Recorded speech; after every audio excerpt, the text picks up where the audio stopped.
Muy buenos días, jóvenes. Estamos en una nueva sesión de entrenamiento saber. En esta ocasión vamos a desarrollar lectura crítica 3. Iniciamos.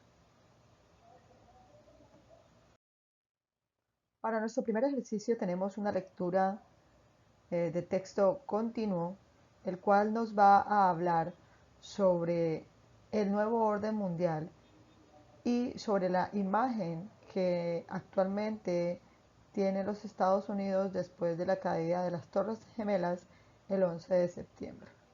También vamos a ver cómo habla del bando de los amigos y enemigos que tienen en este nuevo orden mundial. Vamos a realizar la lectura que nos va a servir para responder de la 1 a la 6 y después hacemos el análisis de las preguntas. Vamos a leer. Sin duda, hay un nuevo orden internacional en gestión. Tras la caída del muro de Berlín y de la Unión Soviética, Bush padre había anunciado un orden mundial que significaría paz, democracia y libre mercado en las economías más fuertes, mientras el sur quedaba abandonado a la ley de la selva. Sin embargo, faltaba un enemigo claro que permitiera trazar una línea divisoria entre buenos y malos y organizar un sistema mundial de amigos y enemigos. Tras los acontecimientos del 11 de septiembre, Bush trazó la frontera entre los que están con nosotros y los que están con el terrorismo. Pero hay que señalar que tanto el campo de los amigos como el de los enemigos es muy singular. Yo diría que el campo de los amigos es inédito en la historia reciente, mientras que el de los enemigos es nuevo en la historia humana en general. Hasta septiembre pasado, Estados Unidos aparecía como una nación invulnerable, lo que había favorecido su unilateralismo en las relaciones internacionales, particularmente durante la década de los 90. Tras los atentados, se ha puesto al descubierto su fragilidad. El rey está desnudo. Por tanto, el unilateralismo norteamericano está puesto en cuestión. En segundo lugar, el campo de los amigos de Estados Unidos es difuso e inestable. Lo conforman muy diversos círculos con muy diversos grados de adhesión. Gran Bretaña es el aliado incondicional, seguida de una OTAN limitada por ciertos condicionamientos de la Unión Europea. En tercer lugar, todo el sistema convencional de defensa y todos los armamentos que se desarrollaron para las guerras entre estados a las que estábamos acostumbrados han quedado de repente reducidos a la inutilidad. El gran despliegue militar televisivo que estamos viendo es una guerra impotente contra un enemigo difuso y difícil de ubicar. El campo de los enemigos es aún más singular y rompe la tradición de todas las guerras conocidas. El enemigo no es un estado ni una alianza de estados y sobre todo no se ubica en un territorio. La guerra de los aliados contra el Afganistán de los talibanes es apenas un esfuerzo por identificar un enemigo volátil, cambiante y huidizo. Los aliados se enfrentan ahora a vastas organizaciones privadas integradas por pequeños grupos fuertemente compartimentados y dispersos por más de 40 países, incluyendo a los mismos Estados Unidos, Gran Bretaña y el resto de Europa Occidental, aunque seguramente articulados a través de modernas y flexibles redes de comunicación. Sus armas son escasas, por no decir nulas. Su fuerza radica en la imaginación, la coordinación, la audacia y la sorpresa. Y lo más sorprendente, para estos enemigos la muerte es un triunfo. Eso quiere decir que ningún tipo de amenaza policiva o militar está en capacidad de disuadirlos. Hay pues un nuevo sistema mundial de amigos y enemigos, pero es un orden difuso y confuso. El campo de los amigos, más allá del reducido círculo de los dos aliados incondicionales, tiene una amplia aureola de aliados inestables que pueden cambiar de bando según el desarrollo de los acontecimientos. El centro del círculo, Estados Unidos, se ha mostrado íntimamente vulnerable y todo su sistema de defensa ha quedado disuelto. Más aún, puede resultar contraproducente. Entre tanto, los enemigos no tienen ni rostro ni lugar, no necesitan las armas sofisticadas y, sobre todo, no le temen a la muerte.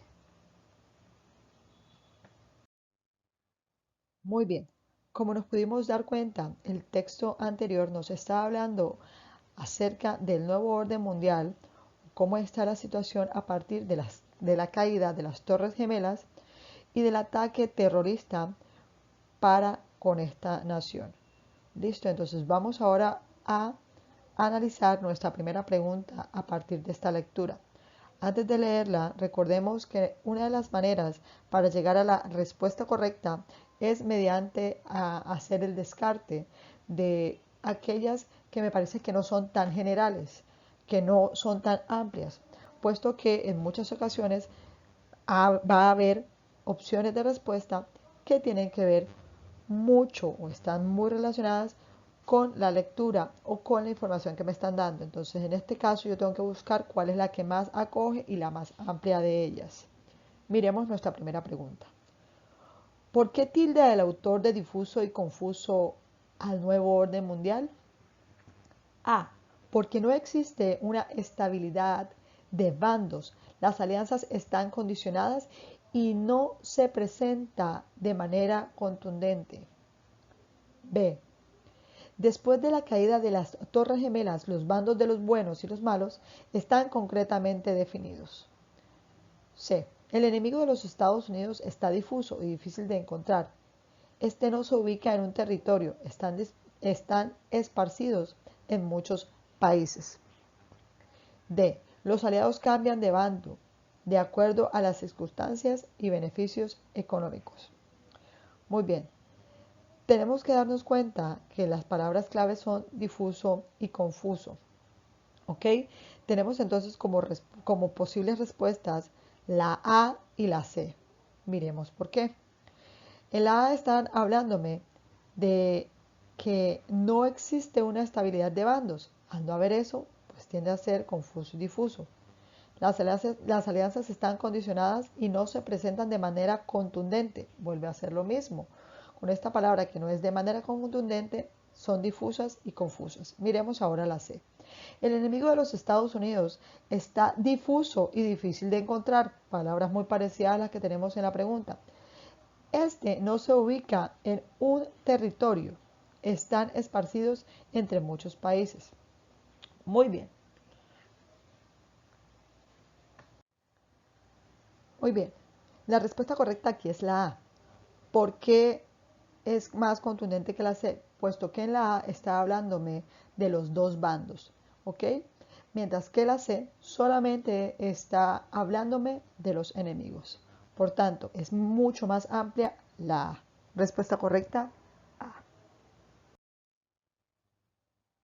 Continuamos con nuestra segunda pregunta para esta lectura. ¿A qué alude Luis Alberto Restrepo cuando dice el rey está desnudo? En el segundo párrafo, ¿qué nos querrá transmitir? ¿Qué nos quiere decir esta expresión en medio del texto? Recordemos que esto suele salir mucho también decir esta expresión ¿Qué quiere decir? ¿A qué me lleva? ¿Qué puedo pensar? O esta palabra, ¿por qué la puedo reemplazar? ¿Listo? Miremos entonces las opciones. A.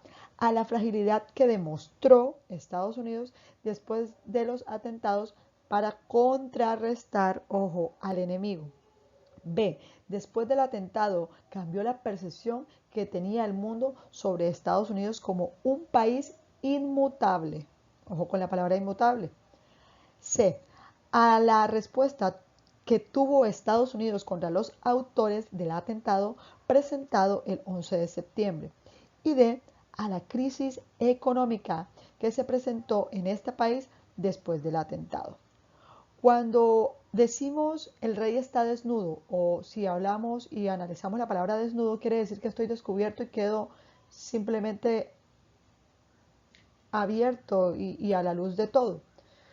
Entonces, en este caso, esta expresión me está mostrando que ya no hay nada que ocultar, que estoy viendo todo, que todo es más claro. Y de alguna manera estoy mostrando mi fragilidad. Por lo tanto, a pesar de que la A tiene la palabra, la fragilidad que demostró Estados Unidos después de los atentados para contrarrestar al enemigo, al decir la palabra contrarrestar, ¿cierto? Automáticamente pierde fuerza, porque no es solamente eso. Más aún, cambió totalmente la percepción que el mundo tenía sobre él. Queda desnudo, queda se muestra la realidad de este país. Entonces, allí la respuesta sería la B. ¿Ok? Tercero, en el segundo párrafo la palabra invulnerable puede ser reemplazada sin cambiar el sentido del texto por. ¿Ok? Miremos que acá estamos trabajando con sinónimos. ¿Ok? ¿Cuál puede ser entonces esa palabra que me puede reemplazar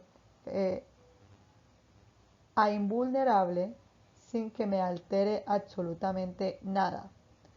A. Definida en un solo aspecto. B. No es cambiante. C. Impasible. Y D. No puede ser herida. Recordemos que el prefijo in es de negación. No. Imposible, que no es posible. Invulnerable, que no es vulnerable. Algo que no es vulnerable es algo que difícilmente puede ser herido o no se puede herir. Entonces, ¿cuál sería la respuesta? La D. 4. Según el tercer párrafo, ¿por qué los enemigos son diferentes de los ya tradicionales en otros conflictos del mundo? Muy bien. Para responder a esta pregunta tenemos que tener claro cuál es la mayor característica que me están nombrando precisamente en el tercer párrafo con respecto a estos enemigos. Lo que les había dicho previamente. Pueden haber dos opciones de respuesta, pero debo darme cuenta cuál es la más amplia y cuál tiene que ver exactamente con lo que me están preguntando. Analicemos entonces. A.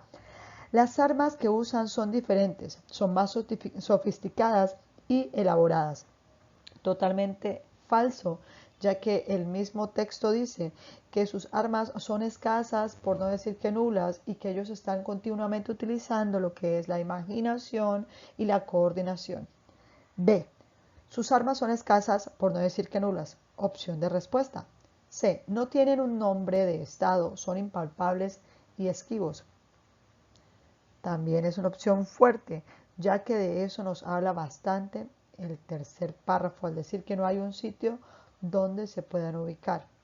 Y utiliza también estas mismas palabras. D. Tienen ideologías diferentes que disuaden fácilmente. La D se cae por su propio peso, ya que en ningún momento nos hablan de las ideologías claras que tienen ellos para enfrentar o para ser enemigos de Estados Unidos. Tenemos entonces la B y la C como opciones de respuestas. Si volvemos a leer el párrafo, nos damos cuenta que allí enfatizan mucho más en lo que es su ubicación y en no poder distinguir claramente dónde está ese enemigo. Por tanto, la respuesta es la C.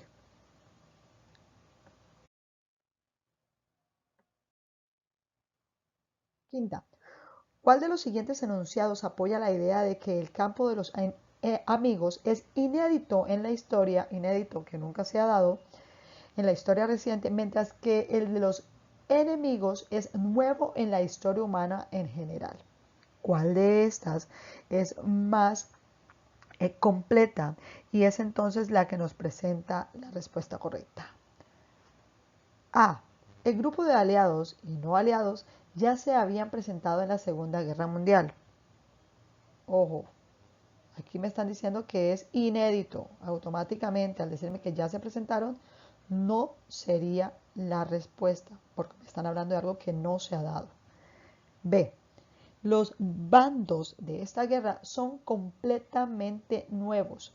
Nunca antes en la historia se habían presentado de esta forma. Opción de respuesta buena. C. Los grupos de enemigos, de amigos y enemigos están fielmente determinados por los intereses políticos y económicos del mundo actual. Opción de respuesta, pero recordemos que los intereses políticos, en este caso, no están siendo lo que en verdad está moviendo a mostrar cuáles son los amigos y enemigos en este conflicto. D. En la Primera Guerra Mundial se produjo una marcada distinción entre los bandos del conflicto. Muy bien, entonces después de hacer el análisis, nos queda claro que la respuesta correcta es la B.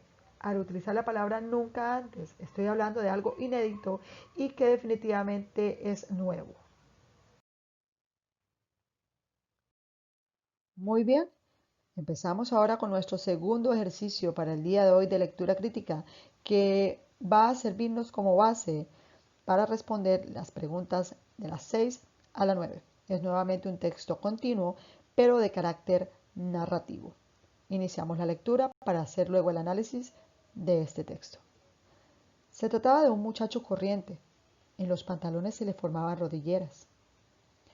Leía historietas, hacía ruido cuando comía, se metía los dedos a la nariz, roncaba en la siesta. Se llamaba Armando Corriente. En todo menos en una cosa. Tenía otro yo. El otro yo usaba cierta poesía en la mirada. Se enamoraba de las actrices. Mentía cautelosamente. Se emocionaba en los atardeceres. Al muchacho le preocupaba mucho su otro yo y le hacía sentir incómodo frente a sus amigos. Por otra parte, el otro yo era melancólico y debido a ello Armando no podía ser tan vulgar como era su deseo. Una tarde Armando llegó cansado del trabajo, se quitó los zapatos, movió lentamente los dedos de los pies y encendió la radio. En la radio estaba Mozart, pero el muchacho se durmió. Cuando despertó, el otro yo lloraba con desconsuelo. En el primer momento, el muchacho no supo qué hacer, pero después se rehizo e insultó concienzudamente al otro yo. Este no dijo nada, pero a la mañana siguiente se había suicidado. Al principio la muerte del otro yo fue un rudo golpe para el pobre Armando, pero enseguida pensó que ahora sí podría ser enteramente vulgar. Ese pensamiento lo reconfortó. Solo llevaba 5 días de luto cuando salió a la calle con el propósito de lucir su nueva y completa vulgaridad. Desde lejos vio que se acercaban sus amigos. Eso le llenó de felicidad e inmediatamente estalló en risotadas. Sin embargo, cuando pasaron junto a él, ellos no notaron su presencia. Para peor de males, el muchacho alcanzó a escuchar que comentaban, pobre Armando, y pensar que parecía tan fuerte y saludable. El muchacho no tuvo más remedio que dejar de reír y al mismo tiempo sintió a la altura de su esternón un ahogo que se parecía bastante a la nostalgia, pero no pudo sentir auténtica melancolía porque toda la melancolía se la había llevado el otro yo. Muy bien, es una lectura de Benedetti llamada El otro yo. Vamos ahora a analizar a partir de esto las preguntas. 6.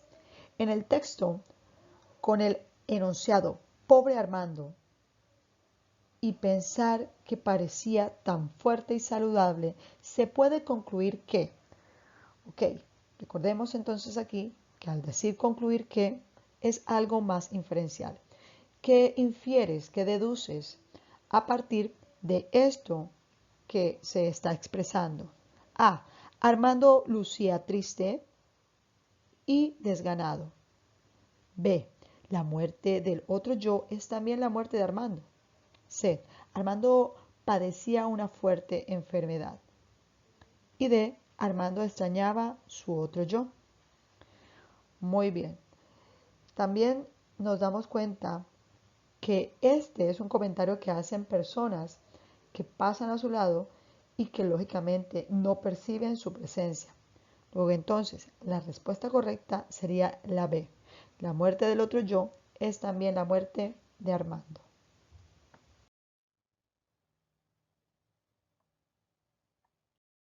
Muy bien, continuamos ahora con la pregunta número 7. ¿Cuál es la intención del autor al describir el suicidio del otro yo?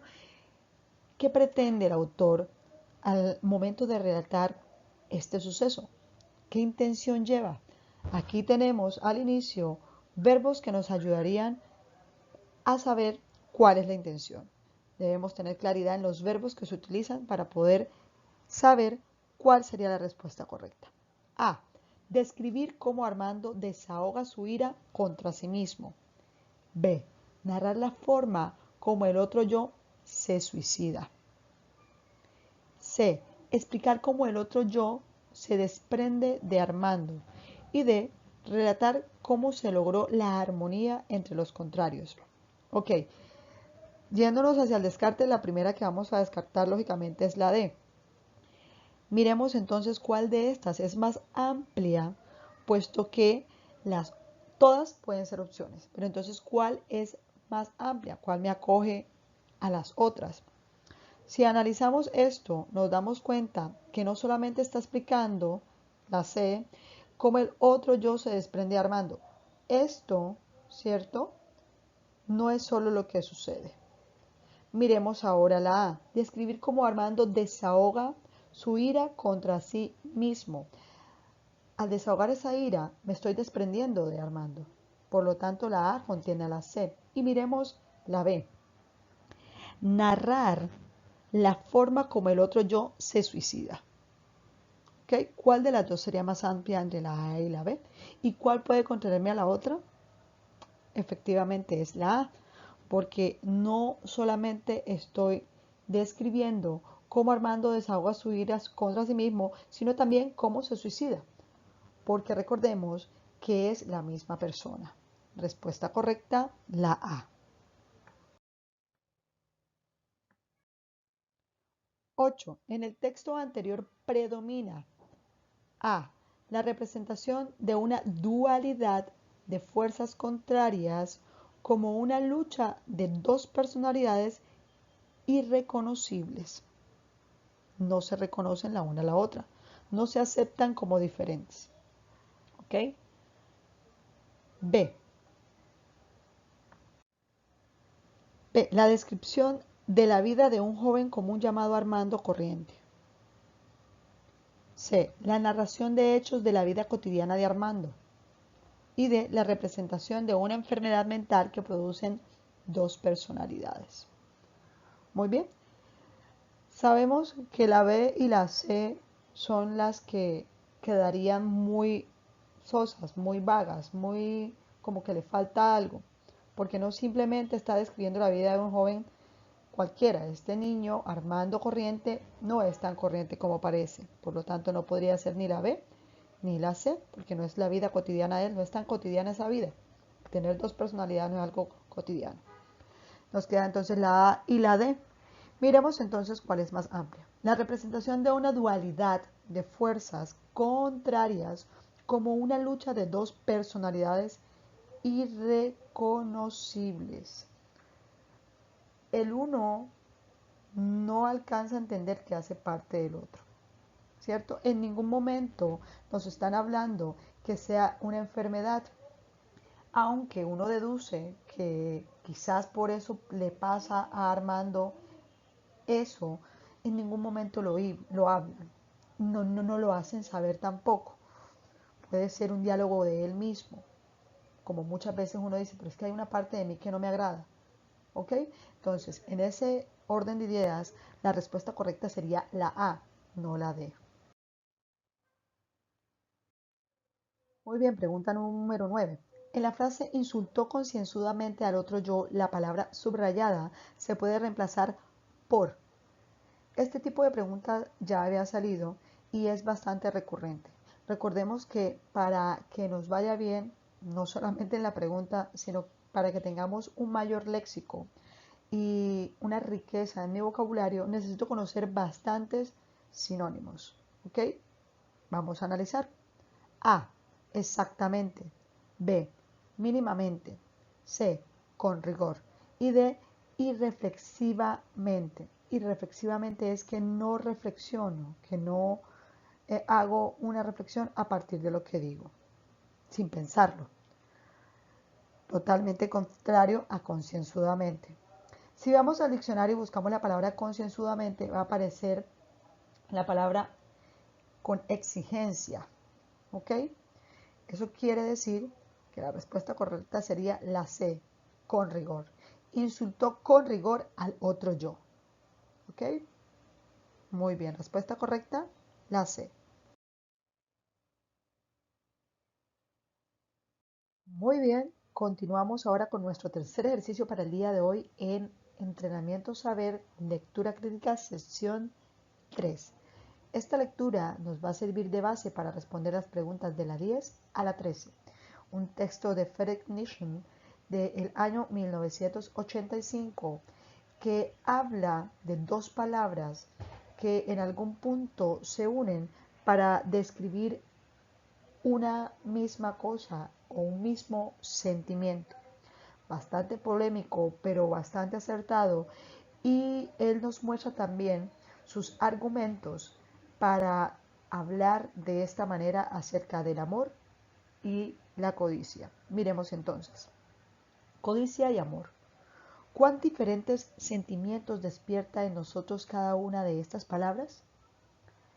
Y sin embargo, tal vez se trata de un mismo instinto, denominado de dos modos diferentes, denigrado, por una parte, desde el punto de vista de los que poseen ya y en los cuales el instinto de posesión se ha calmado un tanto y que ya temen por sus bienes. Glorificado de otra parte desde el punto de vista de los no satisfechos, de los ávidos que lo encuentran bueno. Nuestro amor al prójimo no es un imperioso deseo de una nueva posesión. ¿No sucede lo mismo con nuestro amor a la ciencia de la verdad y en general con todo deseo de novedad? Poco a poco nos vamos cansando de lo viejo, de lo que poseemos con seguridad, y de nuevo volvemos a extender las manos.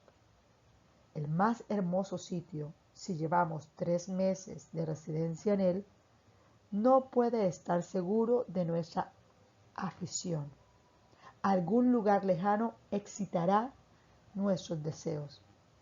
El objeto de la posesión desmerece por el hecho de ser poseído. El placer que hallamos en nosotros mismos quiere conservarse transformando de continuo en nosotros mismos alguna cosa nueva. A esto llamamos poseer. Pero el amor sexual es el que más claramente se delata como deseo de propiedad. El que ama quiere poseer él solo a la persona amada. Aspira a tener poder absoluto sobre alma y cuerpo. Quiere ser el único amado. morar en aquella otra alma y dominarla cual si fuera lo más elevado y admirable.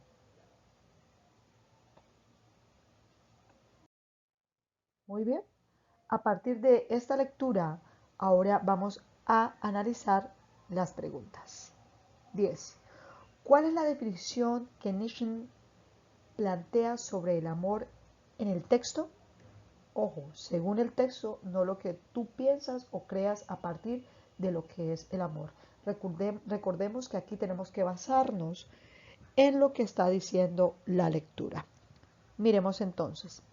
A. Un sentimiento puro y desinteresado. Eso es quizás lo que podemos pensar mucho acerca del amor. B. Tener poder absoluto sobre el alma y el cuerpo del otro. C. Un instinto denigrado y glorificado a la vez. Y D. Una pasión eterna sobre algo. Muy bien. Según el texto, si ya tenemos claro que la A no puede ser, porque eso en ningún momento lo dice él y él no habla de que sea un sentimiento puro y desinteresado. Nos quedan entonces las otras. Descartamos enseguida la D también porque una pasión eterna sobre algo. Por el contrario, él dice que la posesión por sí misma, el ya poseer, hace que se vuelva algo no interesante. Por lo tanto, no sería una pasión eterna, sino que acabaría por sí sola. Nos quedaría entonces la B y la C. Miremos entonces cuál de las dos puede ser. Tener poder absoluto sobre el alma y el cuerpo del otro. Ojo, aquí me está hablando solamente del amor sexual. Miremos la C. Un instinto denigrado y glorificado a la vez. Perfecto, esa sería la respuesta correcta, ya que él habla en un inicio sobre el amor como un instinto denigrado y glorificado a la vez. Respuesta correcta, C. 11. ¿Qué se puede concluir con la frase poco a poco nos vamos cansando de lo viejo, de lo que poseemos con seguridad y de nuevo volvemos a extender las manos? ¿Qué quiere decir esto? A. El amor en el hombre se da de manera estable y permanente. ¿Será que sí? Recordemos que yo creo que Nietzsche aquí aclara mucho lo que quizás ustedes han sentido y que quizás no han analizado. Cuando tienen deseo de tener de pronto un juguete, un libro eh, o hacer algo. Lo hacen y simplemente después de que lo hacen pierde la gracia, como dice uno de manera muy coloquial. Entonces, eso es lo que nos está mostrando Nietzsche, ¿cierto? En este texto. Cómo, y con esta palabra específicamente, con esta frase, que poco a poco nos cansamos de lo viejo, de lo que ya poseemos, de lo que ya tenemos y de lo que sabemos que va a estar ahí con seguridad, que siempre lo vamos a encontrar. Y queremos conseguir cosas nuevas. Muy bien, entonces a partir de eso, la A, pues no sería la respuesta correcta. Miremos la B, el placer del amor viene del interior del hombre, no sería. C, el hombre está en la búsqueda constante del amor, muy real. Y D, la esencia del amor está en la novedad de lo que se ama. Muy bien, entre estas dos, ¿cuál me lleva a mí a pensar que tiene que tener o que tiene más relación con lo que ofrece la oración? Efectivamente es la de la novedad, lo nuevo, lo que sea diferente para mí, eso va a atraerme más. ¿Ok? Respuesta correcta, la D. 12.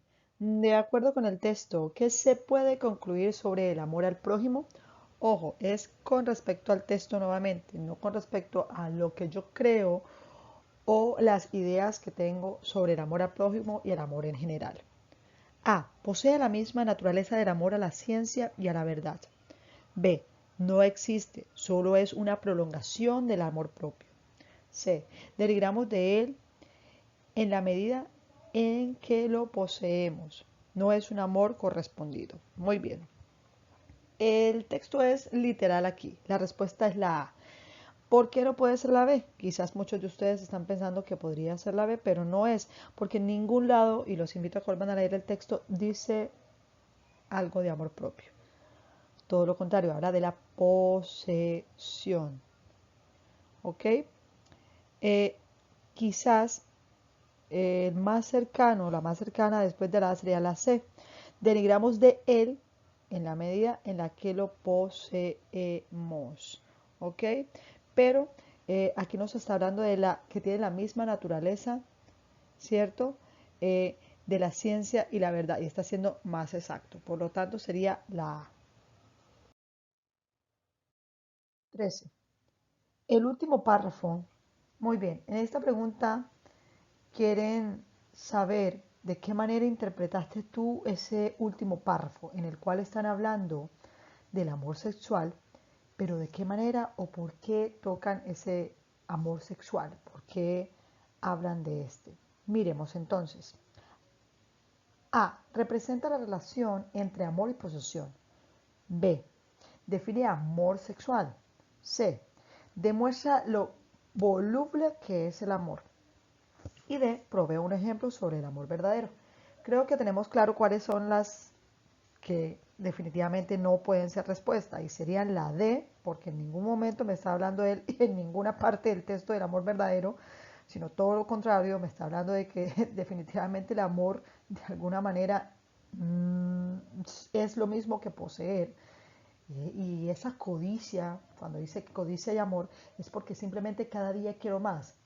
Necesito, estoy ávido de querer más. Esa ansia de de tener posesión sobre algo. Entonces, tenemos la C. Demuestra lo voluble que es el amor. Pero es que no me está hablando de que el amor sea voluble. Es más, si me pongo a pensar, yo siempre quiero poseer.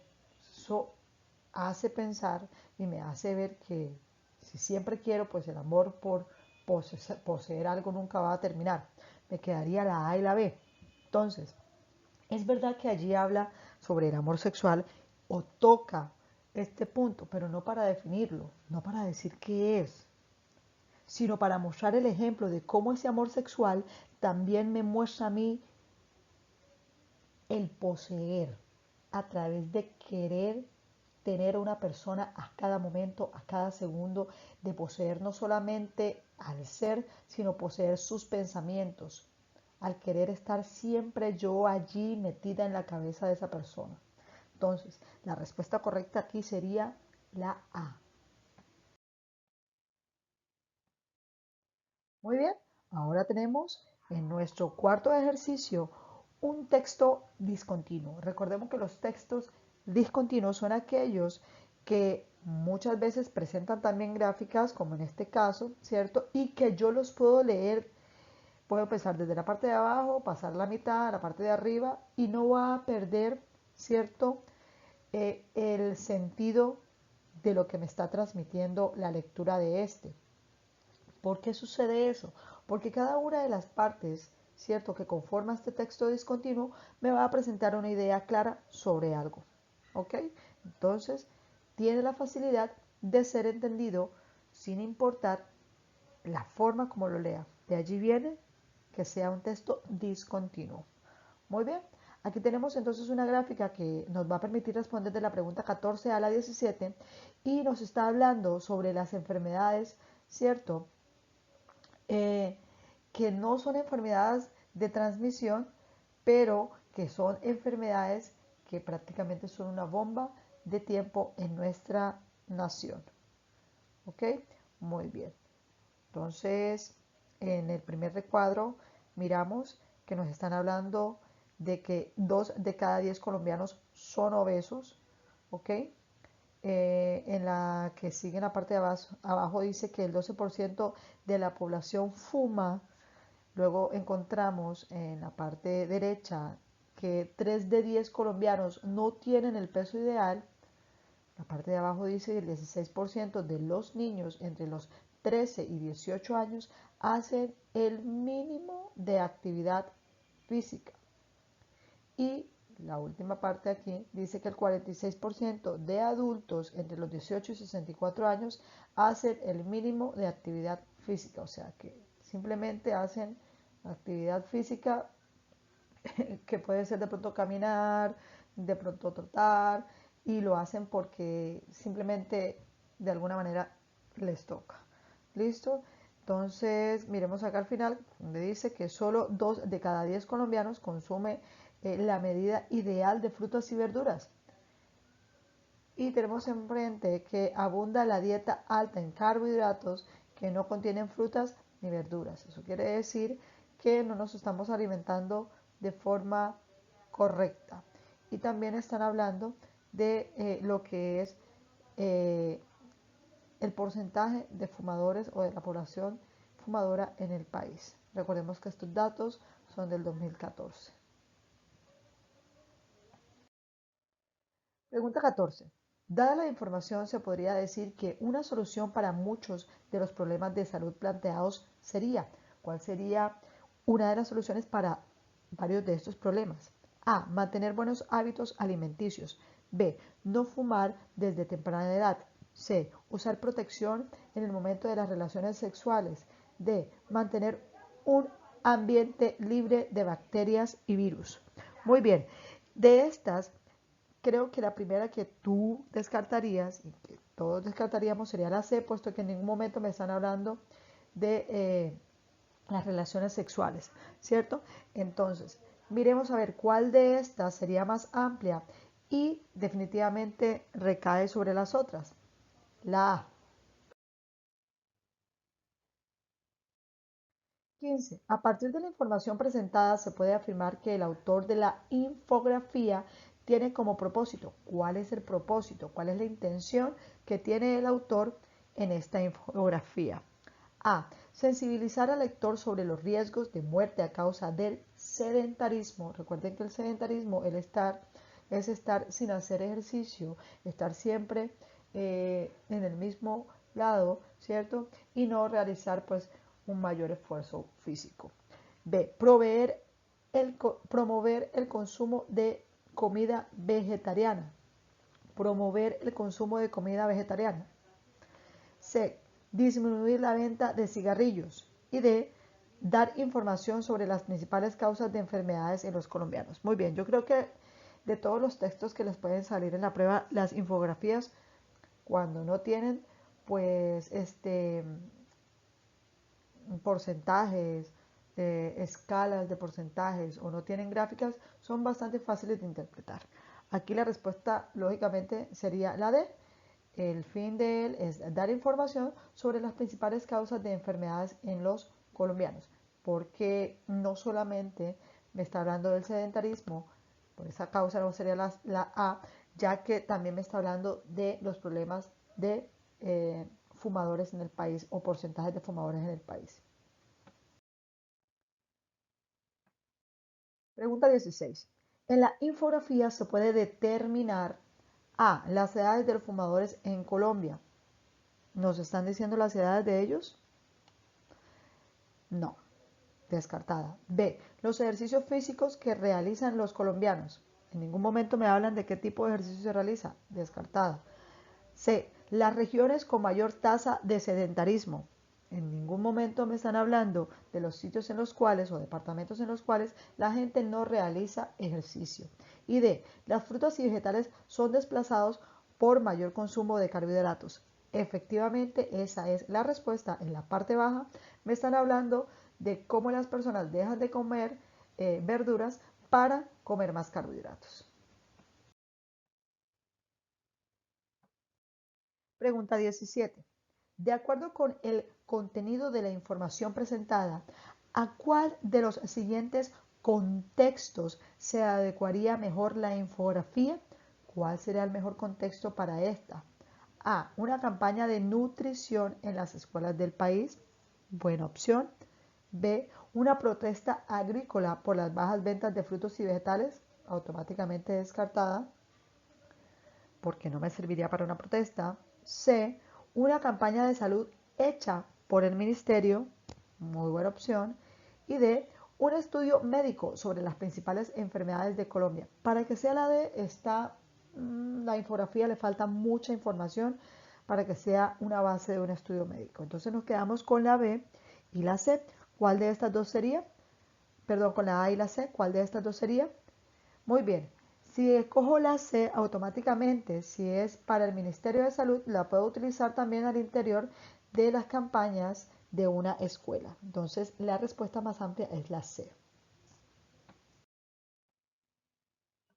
Muy bien, iniciamos nuestra última lectura, nuestro último ejercicio para el día de hoy con entrenamiento saber, preparación para lectura crítica, sesión 3. Este texto nos va a servir para responder preguntas de la 18 a la 20. Iniciamos la lectura. No te preocupes, le cuento un cuento y luego le preparo algo para comer. Así comienza este libro del escritor argentino Luis María Pesetti. A través de frases cortas y de las ilustraciones de O'Keeffe, el papá de Jorge relata en sepia el milenario y conocido cuento de Caperucita Roja, tal y como nos los contaron a nosotros.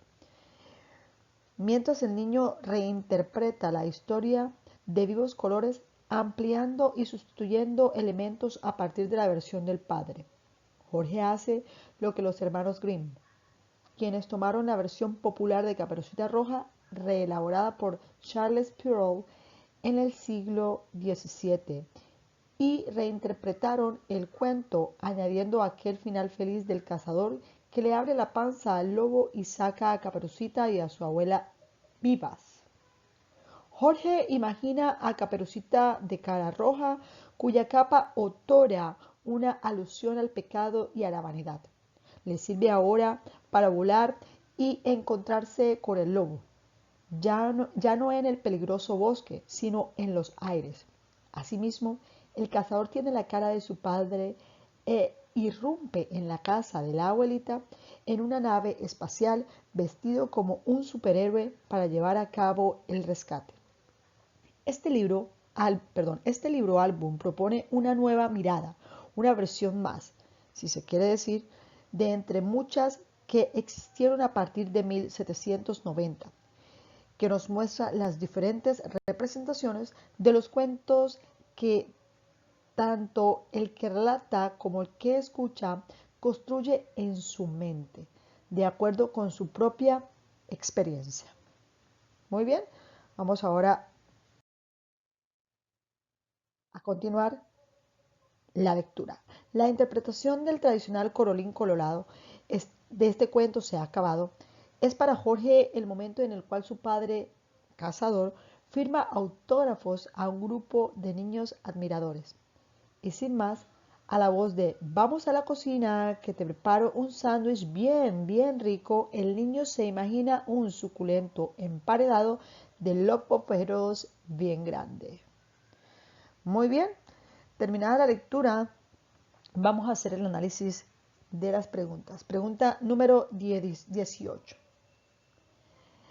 Una de las intenciones fundamentales del texto escrito por Gabriela de la Parra es promover la lectura del cuento.